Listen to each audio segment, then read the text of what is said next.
नमस्कार,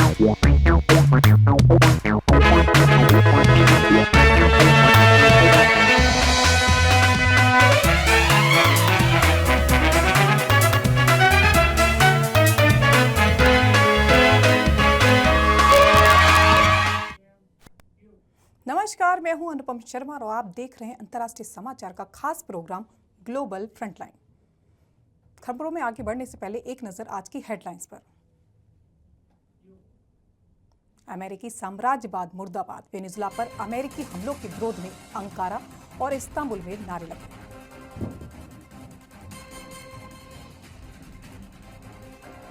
मादुरो की गिरफ्तारी के बाद वेनेजुला में हालत बेहद तनावपूर्ण हो गई। सरकार ने इसे देश की संप्रभुता पर सीधा हमला बताया। इजरायल ने लेबनान पर किया हमला, हिजबुल्लाह के कई ठिकानों को बनाया निशाना।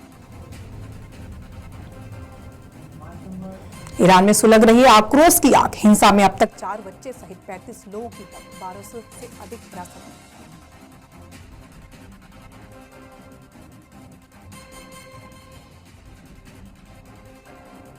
खबरें अब विस्तार से। वेनेजुला पर अमेरिका द्वारा किए गए भीषण हमलों के बाद अंकारा और इस्तांबुल में सैकड़ों लोगों ने अमेरिका विरोधी प्रदर्शन किए। प्रदर्शनकारियों ने वेनेजुला से हाथ हटाओ और याकीज को घर लाओ लिखे पोस्टर लिखे हुए शामिल किए। अमेरिकी साम्राज्य के बाद खिलाफ नारे लगाए गए और वेनेजुला के झंडे लहराते हुए मार्च किया। प्रदर्शनकारियों ने अमेरिकी राष्ट्रपति डोनाल्ड ट्रंप के इस बयान की निंदा भी की है कि संयुक्त राज्य अमेरिका वेनेजुला पर शासन करेगा और वेनेजुला के उपराष्ट्रपति निकोलस मादुरो की गिरफ्तारी की निंदा भी की। 5 जनवरी को न्यूयॉर्क की संघीय अदालत के बाहर मादुरो की गिरफ्तारी और मुकदमे को लेकर 5 जनवरी को न्यूयॉर्क की संघीय अदालत के बाहर मादुरो की गिरफ्तारी और मुकदमे को लेकर प्रदर्शनकारियों का आमना सामना हुआ। प्रदर्शनकारियों ने ट्रंप प्रशासन द्वारा ऑपरेशन एब्सोल्यूट रिजॉल्व के तहत वेनेजुला पर किए गए हमले की तालियां बजाईं और निंदा भी की। वेनेजुला के राष्ट्रपति को गिरफ्तार करने के ट्रंप के इस साहसिक कदम से दुनिया भर में सदमे की लहर दौड़ गई है और कई देशों ने अमेरिका की इस कार्रवाई की निंदा भी की है।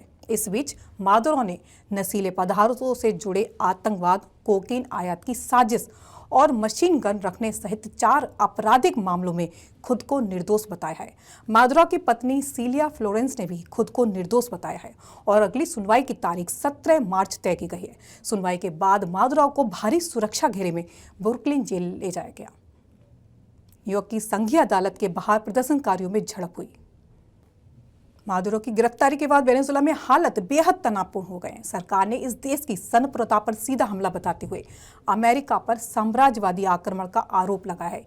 इसी के जवाब में वेनेजुला सरकार ने पूरे देश में आपातकाल की घोषणा कर दी है और राष्ट्रव्यापी स्तर पर सैन्य व नागरिक लामबंदी के आदेश जारी किए हैं। सरकार का कहना है कि यह कदम देश की सुरक्षा, राजनीतिक स्थिरता और राष्ट्रीय स्वतंत्रता की रक्षा के लिए जरूरी है। सुरक्षा बलों को अलर्ट पर रखा गया है और जनता से सरकार के साथ एकजुट रहने की अपील भी की गई है। इस घटनाक्रम के बाद अंतर्राष्ट्रीय स्तर पर भी चिंता बढ़ गई है और हालात पर दुनिया भर की निगाहें टिकी हुई हैं। इजरायल ने लेबनान पर किया हमला, हिजबुल्लाह के कई ठिकानों को निशाना बनाया। इजरायल की वायुसेना ने सोमवार देर रात और मंगलवार तड़के दक्षिणी और पूर्वी लेबनान के कई इलाकों में हमला कर दिया। इसमें लेबनान का तीसरा सबसे बड़ा शहर भी शामिल है। मंगलवार तड़के करीब 1 बजे हुए हमले में दक्षिण तटीय शहर सिदोन में एक 3 मंजिला व्यावसायिक इमारत ध्वस्त हो गई।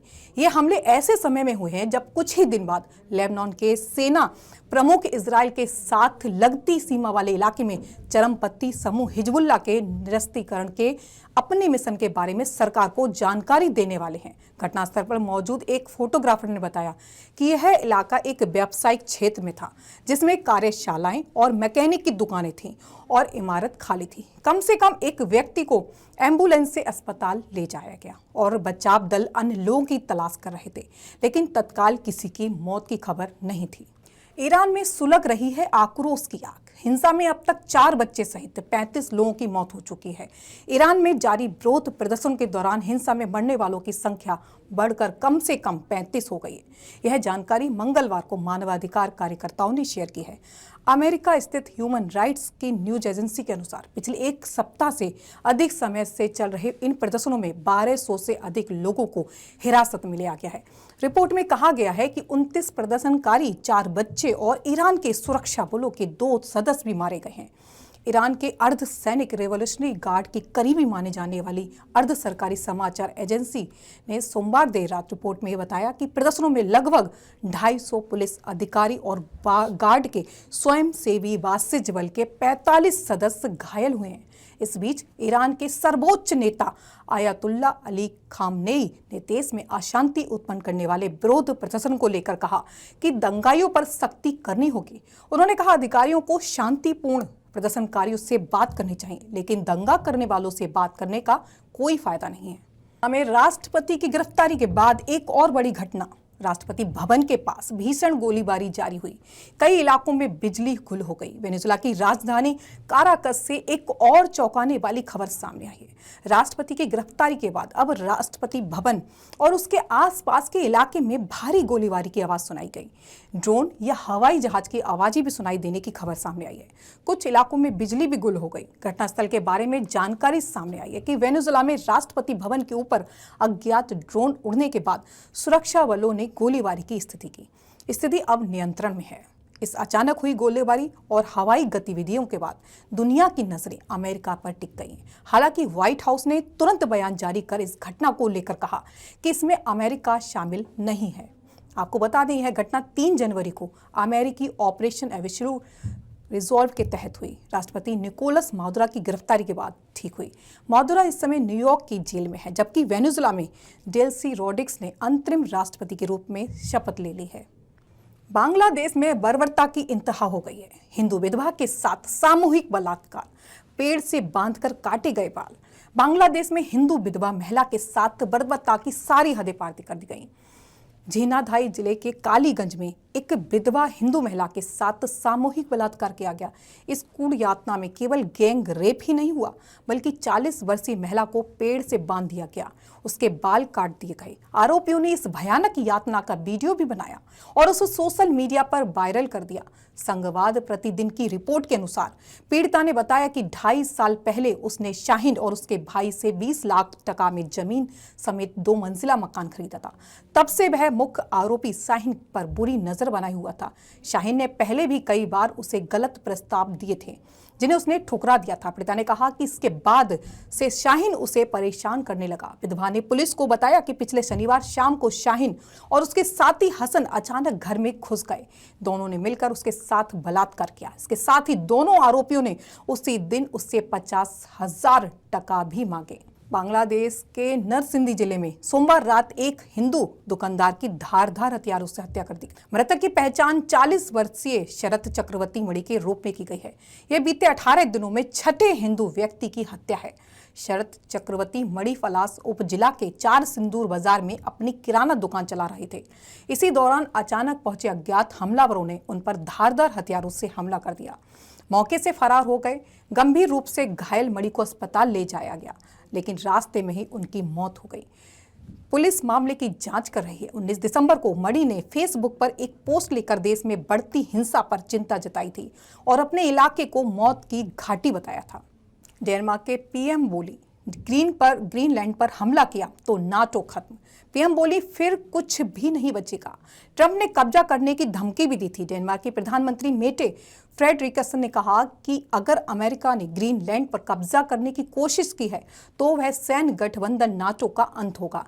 एक टीवी इंटरव्यू में फ्रेडरिक्सन ने कहा कि अगर अमेरिकी किसी नाटो सदस्य देश पर सैन्य कार्रवाई करता है तो नाटो की पूरी व्यवस्था खत्म हो जाएगी, कुछ भी नहीं बचेगा। दरअसल अमेरिकी राष्ट्रपति डोनाल्ड ने रविवार को दिए एक बयान में ग्रीनलैंड पर कब्जा करने की बात कही थी। वे वेनेजुएला पर किए गए हमले को लेकर पत्रकारों से बातचीत कर रहे थे। इस दौरान ट्रंप ने कहा था कि वह 20 दिन में ग्रीनलैंड पर बात करेंगे। इससे पहले भी यह कार्रवाई ग्रीनलैंड को लेकर हो चुकी है। ग्रीनलैंड को अमेरिका के कंट्रोल में लाने की बात कर चुके हैं। ग्रीनलैंड डेनमार्क एक स्वतंत्र इलाका है जो नाटो का हिस्सा है। ट्रंप ने सैन्य कार्रवाई की संभावना से भी इनकार नहीं किया। पंजाबी महिला सरबजीत की पाकिस्तान से भारत वापसी लटकी। पाक गृह मंत्रालय ने लगाया अड़ंगा। पुलिस कस्टडी की फोटो सामने आई। पाकिस्तानी गई पंजाबी महिला सरबजीत कौर की भारत वापसी फिलहाल टल गई है। सोमवार को उसको अटारी बाघा बॉर्डर के रास्ते भारत भेजने की पूरी तैयारियां कर ली थीं। इस बीच पाकिस्तान के गृह मंत्रालय ने अदालत में केस होने का हवाला देकर रोक लगा दी। सरबजीत के पाकिस्तान में निकाह करने के बाद पाकिस्तान में सिख समुदाय के पूर्व विधायक महेंद्र पाल सिंह ने कोर्ट में याचिका दायर कर उसे गिरफ्तार कर भारत भेजने की मांग की थी। कोर्ट में दलील दी गई थी कि सरबजीत की पाकिस्तान में रुकने की वीजा अवधि समाप्त हो चुकी है। इसके बावजूद वह रुकी, वहीं देश की सुरक्षा के लिए खतरा है, वह संदिग्ध गतिविधियों में शामिल हो सकते हैं। इस पर अंतिम फैसला आना बाकी है। इसी का हवाला देते हुए पाक गृह मंत्रालय का कहना है कि महिला ने अपनी मर्जी से निकाह किया है और इस संबंध में मामला अदालत में विचाराधीन है। अदालत के अंतिम आदेश के बाद ही जरूरी कानून कार्रवाई पूरी की जाएगी और उन्हें भारत भेजा जाएगा। अमेरिकी राष्ट्रपति डोनाल्ड ट्रंप ने कहा कि पिछले हफ्ते हुए ड्रोन हमले में यूक्रेन ने रूस के राष्ट्रपति पुतिन के आवास को निशाना नहीं बनाया था। उन्होंने पुतिन के सरकारी आवास पर हमले में क्रेमलिन के दावे को भी खारिज कर दिया। एयरफोर्स वन में पत्रकारों से बात करते हुए ट्रंप ने कहा कि अमेरिकी राष्ट्रीय सुरक्षा अधिकारियों की जांच में यह बात सामने आई है कि यूक्रेन में पुतिन के किसी आवास को निशाना नहीं बनाया। ट्रंप ने साफ कहा, मुझे नहीं लगता कि ऐसा कोई हमला हुआ था। रूस के विदेश मंत्री सर्गेई लावरोव ने पिछले हफ्ते दावा किया था कि यूक्रेन ने उत्तर पश्चिम नोवगोरोड के इलाके में पुतिन के सरकारी आवास ड्रोन हमले किए हैं, जिन्हें रूस के डिफेंस सिस्टम ने नाकाम कर दिया है। लावरोव ने यह भी कहा कि शांति वार्ताओं के बीच यूक्रेन का ऐसा कदम गलत है। जेलेंस्की ने इन आरोपों को तुरंत खारिज कर दिया था। हालांकि शुरुआत में ट्रंप ने रूस के दावे को गंभीरता से लिया था और कहा था कि पुतिन ने उनसे फोन पर इस मुद्दे का जिक्र किया है, जिससे वह नाराज थे। यूरोपीय अधिकारियों का कहना है कि पुतिन के आवास पर हमले का दावा शांति प्रक्रिया को कमजोर करने की कोशिश है।